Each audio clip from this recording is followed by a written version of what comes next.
Domestiqué par les hommes il y a des centaines de milliers d'années, le feu a façonné le destin de l'humanité. La cuisson des aliments a permis une meilleure digestion, puis une augmentation de la taille du cerveau au fil de l'évolution. Faisant fuir les prédateurs, il a favorisé la survie de notre espèce. Il nous a chauffés, il nous a éclairés pendant les longues soirées d'hiver. Grâce à lui, nous avons façonné des outils toujours plus efficaces. Dangereux et cruel quand il échappe à notre maîtrise, généreux et chaleureux quand il reste sous contrôle. C'est lui qui a permis l'essor de la métallurgie et des machines à vapeur. Il est au cœur de la révolution industrielle et c'est à lui qu'on doit le monde moderne. D'un côté pour ses fusils et ses bombes, mais aussi pour son confort et ses technologies de pointe. Considéré pendant longtemps comme l'un des 4 éléments à l'origine de toute la matière, la vraie nature du feu n'a été révélée que grâce à la physique moderne. Je vous propose de détailler cette nature physique et de répondre à la question qui se pose parfois, le feu est-il un gaz ou un plasma? Et aujourd'hui, je ne suis pas seul pour vous en parler, ce cher Walter du Muséum des Pourquoi a accepté de participer. Mais tout le plaisir est pour moi, mon cher Grégoire.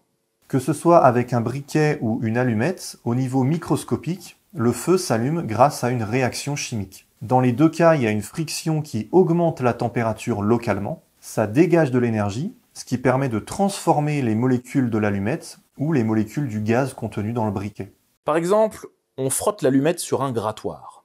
Ce grattoir est constitué de phosphore rouge qui va se transformer en phosphore blanc grâce à l'énergie de la friction donc. Et pour le briquet, c'est un peu le même principe avec d'autres molécules. À chaque fois, il y a une réaction chimique, les molécules du carburant sont transformées en molécules plus simples. Cette transformation dégage de la chaleur, qui va servir à transformer d'autres molécules qui vont elles-mêmes dégager de la chaleur en se transformant. Et on a donc, comme ça, une réaction en chaîne qui permet au feu de s'entretenir. Un exemple simple est la combustion du méthane. Une molécule de méthane, CH4, un atome de carbone et 4 atomes d'hydrogène, va réagir avec 2 molécules de dioxygène, O2. En apportant de l'énergie, on va pouvoir casser les liaisons chimiques, séparer les atomes, et ces atomes, ils vont se recombiner, ils vont refaire des liaisons, mais en formant d'autres molécules. Par exemple ici, l'atome de carbone va se combiner avec 2 atomes d'oxygène pour former du CO2, du gaz carbonique, et les atomes d'hydrogène et d'oxygène restants vont former 2 molécules d'eau, H2O. Vous voyez qu'à la fin, on a le même nombre d'atomes qu'au début, un atome de carbone, 4 atomes d'hydrogène et 4 atomes d'oxygène. On a les mêmes atomes, mais les liaisons entre les atomes sont différentes, on a d'autres molécules, et très souvent dans ce cas-là, les molécules à l'état final ont une énergie plus basse que l'état initial.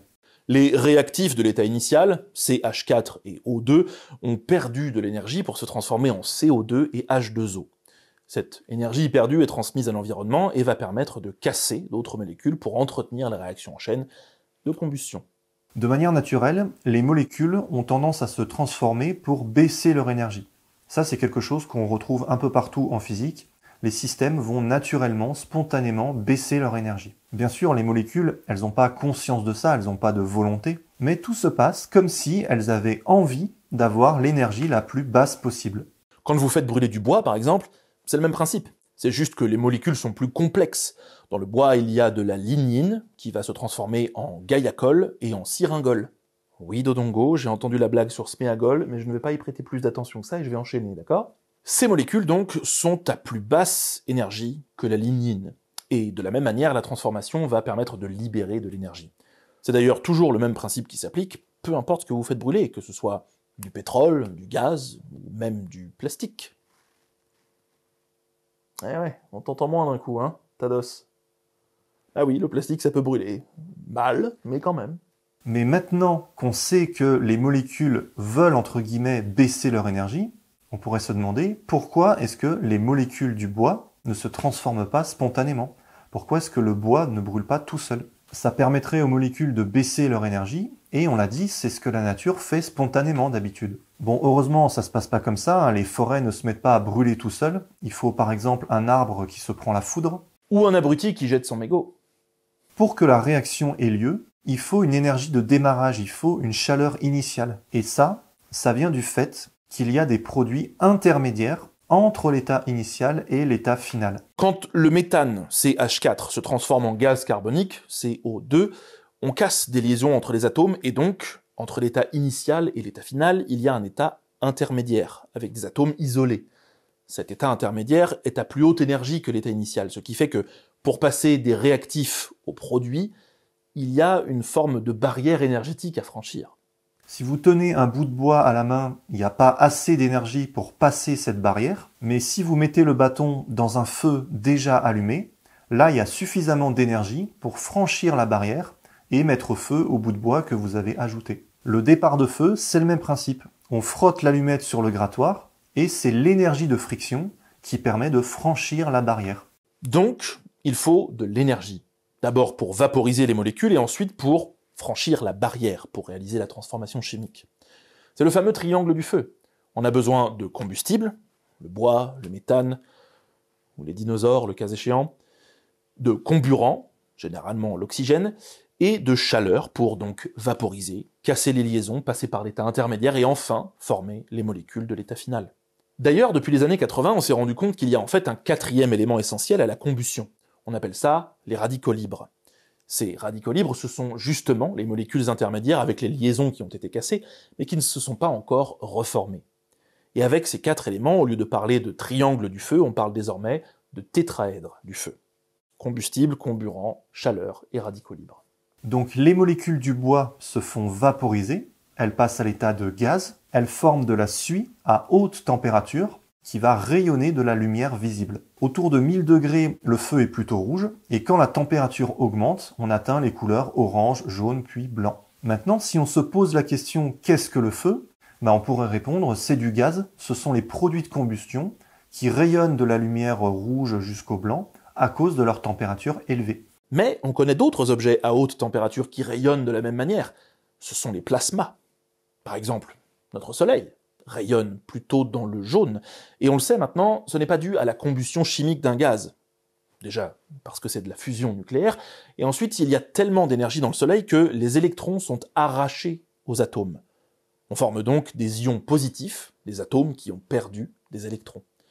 On a donc ici affaire à un milieu qui est une sorte de soupe avec des ions et des électrons à haute température. Et on appelle ça un plasma.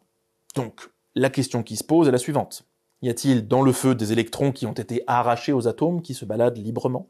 La réponse est oui, mais ça n'en fait pas forcément un plasma. Dans l'air ambiant aussi, il y a des électrons qui ont été arrachés aux atomes, à cause de la radioactivité naturelle ou des rayons cosmiques. Mais l'air ambiant, on le sait, c'est un gaz, c'est pas un plasma. La présence d'électrons libres, d'électrons qui se baladent en dehors des atomes, ça suffit pas, il faut une définition plus précise. Le critère qu'on a fixé pour définir un plasma est basé sur la définition suivante. Est-ce qu'on arrive à détecter le champ électrique créé par les électrons individuellement depuis l'extérieur? Ou est-ce qu'on capte plutôt le champ électrique moyen créé par tout le système globalement? Si on arrive à détecter le champ individuel, c'est un gaz, sinon c'est un plasma.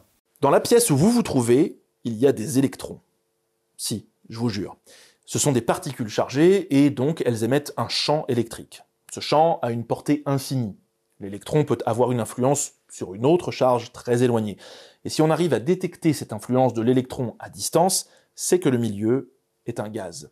À l'inverse, dans le Soleil, il y a tellement de particules chargées dans tous les sens qu'elles vont faire écran et on ne va pas pouvoir détecter le champ électrique créé par un électron individuellement. C'est un peu comme si vous étiez au milieu du désert, vous vous mettez à crier, on va vous entendre de très loin, mais si vous êtes dans un stade de foot bombé, on va pas vous entendre vous individuellement, on va entendre la foule, on va entendre l'effet collectif. Comment Dodongo ? Toi, on t'entendrait. Oui. On t'entend beaucoup, je trouve. Dans le Soleil, c'est exactement le même principe. On ne peut pas étudier les électrons individuellement. On est obligé de décrire le comportement collectif. Et c'est ça qui caractérise un plasma. À petite distance, si on regarde un électron, on peut détecter son champ électrique, pas de problème. Mais plus on s'éloigne de l'électron, et plus les autres charges vont faire écran à ce champ. Et l'influence du petit électron au centre, elle est complètement noyée dans le reste. À partir d'une certaine distance d'éloignement, qu'on appelle la longueur de Debye, les effets collectifs apparaissent. Voilà, les physiciens, ils utilisent ce concept de longueur de Debye pour savoir s'ils sont face à un gaz ou face à un plasma. Pour reprendre l'exemple, si vous êtes dans les gradins, vous allez entendre ce que crie le supporter à côté de vous. Oh, shot l'OM! Oh, shot l'OM! Oh, shot l'OM! Mais si vous vous éloignez, à partir d'une certaine distance, ce ne sont plus les individus que vous entendez, c'est la foule. L'équivalent de cette distance pour les électrons, c'est la longueur de Debye. Et on va pouvoir répondre à la question grâce à ça. Si la flamme est beaucoup plus grande que cette longueur de Debye, il y a trop de particules chargées qui vont faire écran, on est obligé de prendre en compte les effets collectifs, et donc le milieu est un plasma. Et typiquement, si la flamme est petite et à basse température, il y a des électrons libres, mais il n'y a pas assez d'effets collectifs, il n'y a pas assez d'écrantage pour parler de plasma. Et dans ce cas-là, le milieu est donc un gaz. Du coup, si la question c'est « le feu est-il un gaz ou un plasma ?», la réponse rapide c'est « ça dépend ». Et la réponse un peu plus détaillée, c'est que les petites flammes pas trop chaudes comme les flammes de bougie, ce sont des gaz, et les grosses flammes à haute température des chalumeaux, là ce sont des plasmas. Un grand merci domo arigato à Yoran pour sa participation. Allez voir sa chaîne Le Muséum des Pourquoi, c'est génial, hein, je vous mets le lien en description. D'ailleurs, on avait fait une vidéo ensemble, pourquoi la lumière ne rebondit pas sur la lumière. Si vous l'avez pas vu, n'hésitez pas à aller faire un tour. Merci aux tipeurs, merci aux gens qui mettent des likes et des commentaires, ça aide énormément la chaîne, on le voit pas forcément, mais ça soutient énormément la visibilité. Là, on va passer aux questions. Si vous voulez pouvoir interagir plus directement avec moi, vous pouvez me retrouver en live sur Twitch ou sur le Discord. Ok, on passe aux questions. Dans la vidéo précédente, on a évoqué le fait que la couronne solaire est 200 fois plus chaude que la surface de l'étoile. La surface, elle est à 6000 degrés et la couronne, elle est à 2 millions de degrés. C'est un mystère, on ne sait pas pourquoi. Normalement, la chaleur va du chaud vers le froid. Et là, c'est bizarre, il y a un mécanisme qui va dans l'autre sens. Plusieurs d'entre vous m'ont demandé si on avait des hypothèses pour expliquer ça. On sait qu'à la surface du Soleil, les mouvements du plasma, qui est chargé électriquement, vont générer un champ magnétique. Et les lignes de champ magnétique vont s'élever très haut dans l'atmosphère du Soleil. On est à peu près sûr que ce sont ces lignes de champ magnétique qui transmettent de la chaleur vers la couronne, mais on n'a pas le mécanisme précis. Principalement, on a deux modèles. Le premier se base sur des ondes, on appelle ça des ondes de Alphen. Une ligne de champ magnétique a une certaine tension, un peu comme une corde ou un ressort. Et donc s'il y a une perturbation quelque part, par exemple un endroit où le plasma est plus dense ou plus chaud, eh bien cette perturbation, elle va se propager un peu comme une oscillation qui se propage le long d'une corde.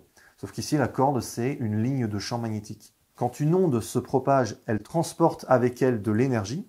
Et quand cette énergie arrive au niveau de la couronne solaire, elle va entraîner une augmentation de la température. Comme la couronne est très peu dense, il y a beaucoup moins de particules qu'à la surface du Soleil, eh bien chaque particule va récupérer plus d'énergie.